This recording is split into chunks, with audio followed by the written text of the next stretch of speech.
प्रयोगशाला परिचालक भर्ती परीक्षा के लिए यह रैपिड रिवीजन का पार्ट 29 है। इस वीडियो में हम बायोलॉजी के प्रीवियस ईयर क्वेश्चन का रैपिड रिवीजन करेंगे। प्रयोगशाला परिचालक के लिए सिलेबस और एग्ज़ाम पैटर्न के संबंध में पूरी जानकारी का वीडियो लिंक इस वीडियो की डिस्क्रिप्शन में दिया गया है। आप उस लिंक पर क्लिक कर प्रयोगशाला परिचालक भर्ती परीक्षा के लिए सिलेबस और एग्ज़ाम पैटर्न के बारे में पूरी जानकारी प्राप्त कर सकते हैं। चलिए स्टार्ट करते हैं आज के सेशन को। पहला प्रश्न है, गुणसूत्र किससे बनते हैं? यदि यह गुणसूत्र जंतु के बारे में, एनिमल के बारे में हो, तब यह डीएनए तथा प्रोटीन से मिलकर बना होगा। और यदि यह गुणसूत्र प्लांट, पौधे, बैक्टीरिया, वायरस इत्यादि के संबंध में हो, तब यह RNA ribo nucleic acid plus protein से मिलकर बना होगा। आपसे प्रश्न क्या पूछा गया है, इस पर आपका आंसर डिपेंड करेगा। नेक्स्ट क्वेश्चन पर आते हैं। जर्सी सांड जो संकरण में इस्तेमाल होता है, किस जगह की मोहक उपजाति है? उस स्थान के बारे में पूछा है जहां पर यह जर्सी सांड पाया जाता है। इंग्लैंड में, फ्रांस में, हॉलैंड में, स्विट्जरलैंड में। यह जर्सी सांड वास्तव में इंग्लैंड में पाया जाता है, जिसका उपयोग संकरण में किया जाता है। नेक्स्ट क्वेश्चन है, मानव शरीर में कितने गुणसूत्र युग्म होते हैं? इसके संबंध में हमने पिछले के वीडियो में बात किया है। चलिए इसका आंसर आप हमें कमेंट में दीजिए। नेक्स्ट क्वेश्चन है, सामान्य ब्रेड अर्थात रोटी, गेहूं जिसका वैज्ञानिक नाम है ट्रिटिकम स्टाइवम है, क्या है पूछा गया है हमसे। ये गेहूं ट्रिटिकम स्टाइवम चतुर्गुणित है, षष्ठगुणित है, अगुणित है या द्विगुणित है? किस प्रकार का होता है गेहूं जिससे रोटी बनता है, ब्रेड बनता है? गेहूं वास्तव में षष्ठगुणित होता है। ऑप्शन बी, षष्ठगुणित होता है गेहूं, जिसका वैज्ञानिक नाम ट्रिटिकम स्टाइवम है। अगला प्रश्न है, ऐसी महिला जो दूसरों के लिए बच्चा पैदा करने हेतु अपना गर्भाशय किराए पर देती है, क्या कहलाती है? एक ऐसी महिला जो अपना गर्भाशय किराए पर देती है, किसे देती है? मेल को। या एक ऐसे पेरेंट्स को जो अपना बच्चा पैदा नहीं कर पा रहे हैं, उस स्थिति में वह अपना बच्चा किसी ऐसी फीमेल के गर्भाशय में विकसित करते हैं जिसका गर्भाशय पूर्ण रूप से स्वस्थ हो।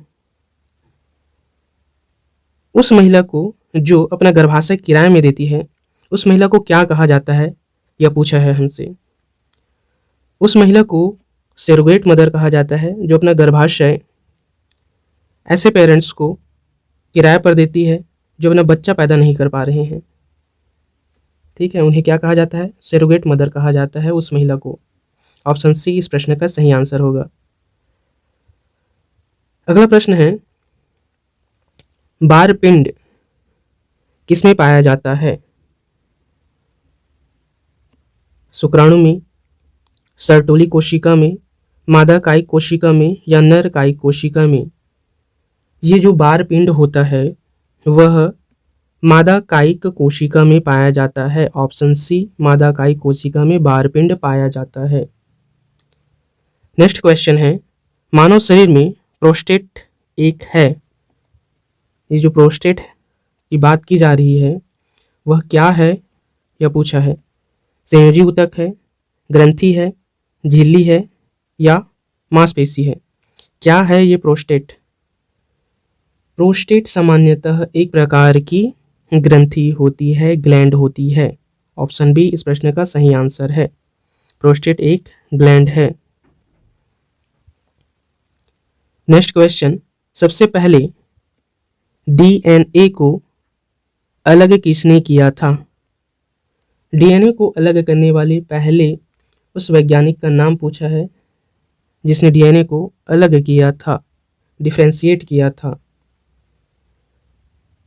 फ्रेडरिक मीसर वह वैज्ञानिक है जिन्होंने डीएनए को सबसे पहले अलग किया था, डिफरेंशिएट किया था। ऑप्शन ए इस प्रश्न का सही आंसर है। नेक्स्ट क्वेश्चन है, निम्नलिखित जीवों में से कौन सा जीव मुकुलन अर्थात बडिंग द्वारा प्रजनन नहीं करता है? बडिंग द्वारा प्रजनन नहीं करने वाले जीव के बारे में हमसे पूछा है। इस ऑप्शन में वह जीव कौन सा है जो मुकुलन द्वारा बडिंग या प्रजनन नहीं करता? ऑप्शन है मूंगा, कोरल, हाइड्रा, स्पंज या एनेलिडा। इसका आंसर है एनेलिडा वह जीव है जो मुकुलन द्वारा बडिंग द्वारा प्रजनन नहीं करता। ऑप्शन डी इस प्रश्न का सही आंसर है। एनेलिडा में मुकुलन प्रजनन नहीं पाया जाता। नेक्स्ट क्वेश्चन, जीव विज्ञान में डीएनए का पूर्ण रूप क्या है? डीएनए को क्या कहा जाता है या इसका फुल फॉर्म क्या है, इसका पूर्ण रूप क्या है, इसका एक्सटेंशन क्या है, यह पूछा है। इसके संबंध में हमने पिछले कई वीडियो में बात की है। चलिए इसका आंसर आप हमें कमेंट में दीजिए। नेक्स्ट क्वेश्चन पर आते हैं, निम्नलिखित में से कौन सा अलैंगिक प्रजनन का एक प्रकार नहीं है? अलैंगिक प्रजनन का एक प्रकार नहीं है बडिंग अर्थात मुकुलन, बाइनरी फिजन, विखंडन, फ्रेगमेंटेशन या परनिसेचन, एलोगेमी। इनमें से कौन अलैंगिक प्रजनन नहीं है? इसका आंसर है ऑप्शन डी, एलोगेमी, परनिसेचन एक अलैंगिक प्रजनन का प्रकार नहीं है। बाकी सभी बडिंग हो गया, बाइनरी फिजन हो गया, फ्रेगमेंटेशन हो गया, ये तीनों अलैंगिक प्रजनन का प्रकार है, लेकिन एलोगेमी परनिसेचन का प्रकार नहीं है। अच्छा प्रश्न है। नेक्स्ट क्वेश्चन देखते हैं। अगला प्रश्न है, एक मादा युग्मक में खालिस्तान जोड़ी क्रोमोसोम होते हैं। ये तो हम सभी जानते हैं, नर और मादा इन दोनों में 23 जोड़ी पेयर क्रोमोसोम पाया जाता है। इस 23 पेयर में से 22 पेयर फर्स्ट से लेकर 22 पेयर तक नर में भी समान होता है और मादा में भी समान होता है क्रोमोसोम। केवल लास्ट पेयर, ठीक है, लास्ट पेयर डिफरेंट होता है नर में भी और मादा में भी। नर में यह क्या होता है, XY होता है, जबकि मादा में यह XX होता है। 22 पेयर तक समान कहने का मतलब है यह XX भी हो सकता है और XY भी हो सकता है। 22 पेयर तक नर और मादा दोनों में समान होता है। केवल लास्ट पेयर डिफरेंट होता है, जैसे मादा में XX है और नर में XY है, तो ये आपस में कैसे होंगे, डिफरेंट हो गए, ठीक है। इस डिफरेंट होने की वजह से ही लास्ट पेयर लिंग निर्धारित करने में सक्षम होता है।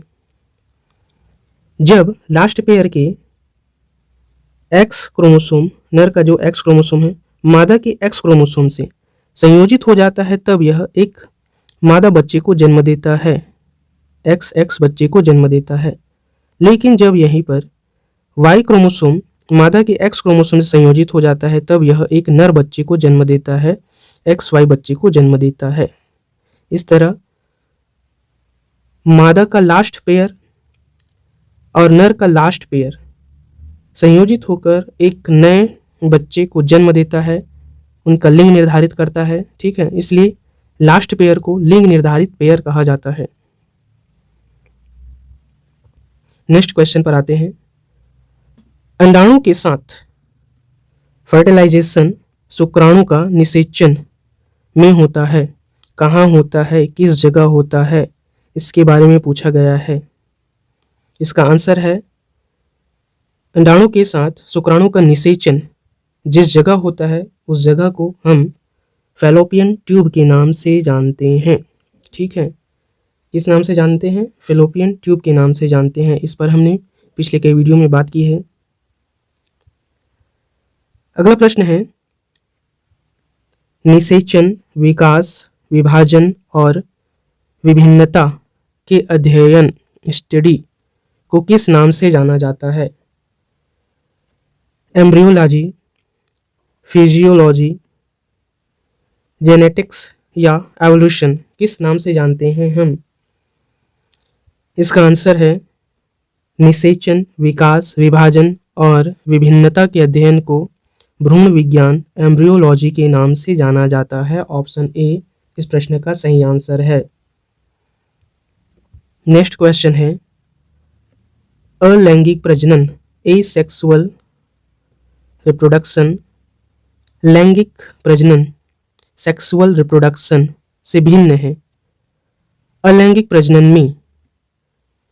में युग्मक पैदा होते हैं, वंश विविधताओं को दर्शाता है, नए जीव जनक माता पिता के समान होते हैं या युग्मक के केंद्रकों का संलयन होता है।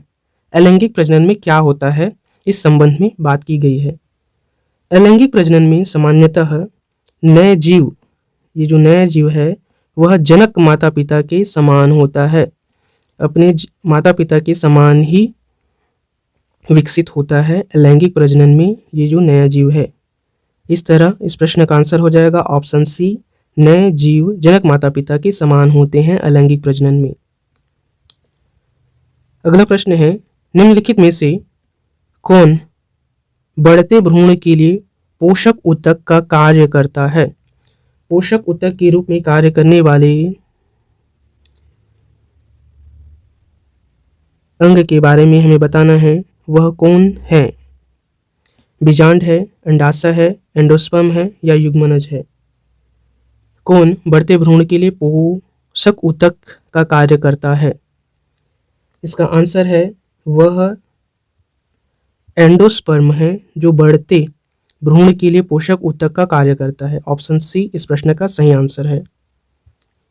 नेक्स्ट क्वेश्चन, एक प्रकार के अलैंगिक प्रजनन को पहचानें जिसमें जड़, तने और पत्तियों जैसे पौधे के कुछ हिस्सों के माध्यम से प्रजनन शामिल है।